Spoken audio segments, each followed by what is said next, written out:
Di kawasan yang tengah dibangun sebagai pusat masa depan Indonesia, suara takbir berkumandang di antara semilir angin pagi. Ibu kota Nusantara yang selama ini identik dengan deru pembangunan dan visi besar, kini menghadirkan wajah yang lebih hangat. Semangat gotong royong dan kekeluargaan begitu terasa dalam perayaan Idul Adha. Meskipun fasilitas di kawasan ini belum sepenuhnya selesai, antusiasme masyarakat dan suasana saling mendukung tetaplah hangat menyelimuti jalannya ibadah dan pembagian hewan kurban. Daging kurban dibagikan tak hanya kepada warga sekitar, tapi juga kepada para pekerja yang sehari-hari berjibaku membangun kota masa depan ini. Di sini, di jantung IKN, Idul Adha bukan hanya perayaan seremoni keagamaan. Ia menjelma menjadi momen reflektif tentang pengorbanan, solidaritas, dan mimpi bersama membangun sebuah kota yang bukan hanya megah secara fisik, tapi juga kokoh secara batin.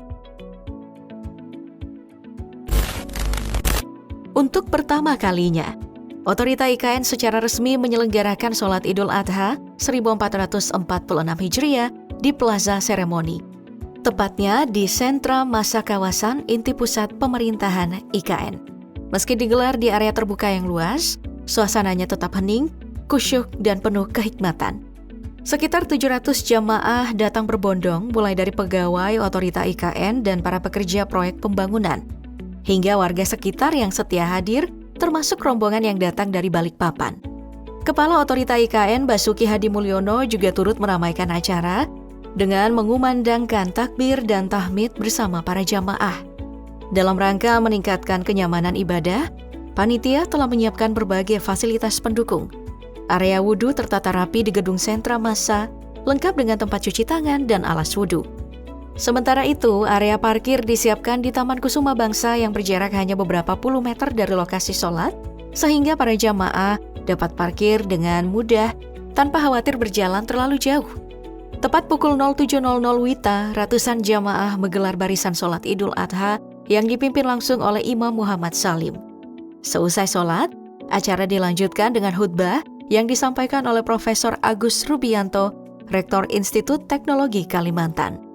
Di luar kebiasaan khutbah yang umumnya berfokus pada nilai spiritual, beliau memilih mengangkat topik kepedulian global, penderitaan rakyat Palestina. Dengan penuh semangat, Prof. Agus mengajak para hadirin tidak sekadar berdoa, tetapi juga mengambil tindakan konkret melalui penyaluran bantuan resmi. Solidaritas tidak cukup hanya dengan rasa empati, butuh langkah konkret untuk meringankan beban saudara kita, ujarnya. Di bawah teriknya Sinar Matahari Pagi, Profesor Agus menekankan pentingnya memupuk kebersamaan dalam keberagaman. Menurutnya, jika IKN benar-benar ingin menegaskan diri sebagai pusat ilmu dan peradaban masa depan, maka persatuan nasional harus menjadi fondasi yang kokoh. Ia pun menutup khutbah dengan harapan besar. Saat Indonesia merayakan 100 tahun kemerdekaan, bangsa ini akan berdiri sejajar dengan negara-negara maju di dunia. Sebagai rangkaian dari perayaan Idul Adha, Otorita IKN turut melaksanakan penyembelihan hewan kurban. Sebanyak 31 ekor sapi dan 3 ekor kambing dipersiapkan untuk dibagikan kepada masyarakat. Dari total hewan kurban yang disiapkan, 2 ekor sapi merupakan sumbangan langsung dari Presiden Prabowo Subianto. Keduanya disalurkan melalui 2 masjid, yakni Masjid Nurul Mutakin di kawasan Bumi Harapan dan Masjid Miftahul Firdaus di Kelurahan Pamaluan, Kecamatan Sepaku. Lewat 2 masjid inilah daging kurban kemudian dibagikan kepada warga di Desa Pamaluan dan Desa Bumi Harapan, Kecamatan Sepaku sebagai bentuk perhatian langsung dari pimpinan tertinggi negara kepada masyarakat di kawasan IKN. Hewan kurban lainnya didistribusikan ke berbagai wilayah di sekitar IKN. Ada yang ditujukan khusus untuk para pekerja konstruksi, dan ada pula yang dibagikan ke masyarakat umum.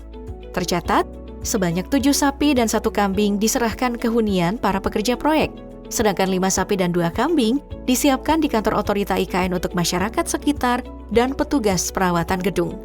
Di saat yang bersamaan, Menteri Perumahan dan Kawasan Pemukiman, Marwarar Sirait, ikut menyalurkan hewan kurban ke Ibu Kota Nusantara. Seekor sapi seberat 500 kg disembelih di halaman Swiss Bell Nusantara yang pertama kalinya jadi lokasi pemotongan hewan kurban. Hal ini disampaikan langsung oleh Direktur Finance Swiss Hotel Nusantara Afan Siregar. Di sisi lain, beberapa pekerja konstruksi menjalankan sholat Idul Adha di Masjid Al-Ikhwan yang berada di kawasan hunian pekerja konstruksi atau HPK IKN. Di lokasi ini, total 5 ekor sapi dan 5 ekor kambing diterima sebagai hewan kurban yang merupakan sumbangan dari pihak kontraktor maupun individu. Tahun lalu, Otorita Ibu Kota Nusantara menggelar sholat Idul Adha 1445 Hijriah di Masjid Besar Darussalam, sekaligus melanjutkannya dengan prosesi penyembelihan hewan kurban. Kegiatan ini tak sekadar ritual tahunan, tapi juga bentuk komitmen Otorita IKN dalam mendukung kehidupan beragama serta mempererat hubungan dengan warga sekitar. Saat Idul Adha dipimpin oleh Ustadz Esi sebagai imam dan Ustadz Amar sebagai khotib, tampak hadir Direktur Pelayanan Dasar Otorita IKN Suwito, sejumlah pejabat daerah, serta warga dari berbagai penjuru yang datang untuk merayakan hari besar ini bersama-sama. Menjelang perayaan, 2 hari sebelumnya Otorita IKN menerima bantuan kemasyarakatan dari Presiden berupa 1 ekor sapi jenis limosin berbobot sekitar 900 kg. Hewan kurban tersebut disalurkan melalui perwakilan Istana Kepresidenan dan kemudian diserahkan kepada pengurus Masjid Darussalam. Daging hasil penyembelihan nantinya akan dibagikan kepada masyarakat sekitar desa Tengin Baru. Bantuan ini bukan hanya bentuk dukungan Presiden terhadap kegiatan keagamaan di wilayah IKN, tapi juga simbol kehadiran negara di tengah masyarakat dalam semangat kebersamaan. Presiden Joko Widodo pun kembali menyalurkan hewan kurban di seluruh penjuru Indonesia. Total ada 68 ekor sapi yang dibagikan, termasuk 1 yang dikirimkan khusus ke Ibu Kota Nusantara. Di kawasan IKN sendiri, sapi tersebut akan disalurkan ke Masjid Darussalam dan diserahkan langsung ke PLT Kepala Otorita IKN, Basuki Hadi Mulyono. Dari jumlah tersebut, masing-masing provinsi di Indonesia mendapatkan 1 ekor sapi. Nah, selain itu ada 1 ekor sapi untuk Masjid Istiqlal, 1 ekor untuk tempat sholat Idul Adha Presiden, 1 ekor lagi untuk OIKN, serta 27 ekor lainnya disebar ke pondok-pondok pesantren yang lokasinya berdekatan dengan wilayah IKN. Di sisi lain, suasana libur Idul Adha turut dimanfaatkan warga untuk menyaksikan langsung perkembangan kawasan inti IKN. Sejak pagi hingga sore, area pusat pemerintahan baru ramai dikunjungi. Dalam kurun waktu 6 jam saja, tercatat lebih dari 800 orang melakukan registrasi resmi di rest area IKN. Belum termasuk anak-anak dan balita yang banyak datang tanpa mengikuti prosedur pendaftaran. Menariknya, para pengunjung tidak hanya berasal dari Sepaku dan sekitarnya. Beberapa datang dari Balikpapan, Samarinda, dan Banjarmasin. Bahkan, ada rombongan dari Kalimantan Utara. Tidak ketinggalan pula warga dari luar pulau seperti Jakarta dan kota-kota lain di Jawa. Jika dirata-rata, setiap jam lebih dari 140 orang menjelajahi kawasan yang kelak digadang-gadang menjadi jantung pemerintahan Indonesia di masa depan.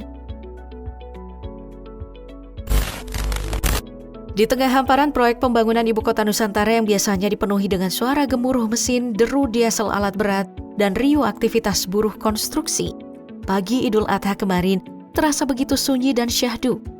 Tepat beberapa menit sebelum azan sholat Id dikumandangkan, seluruh mesin dihentikan sejenak.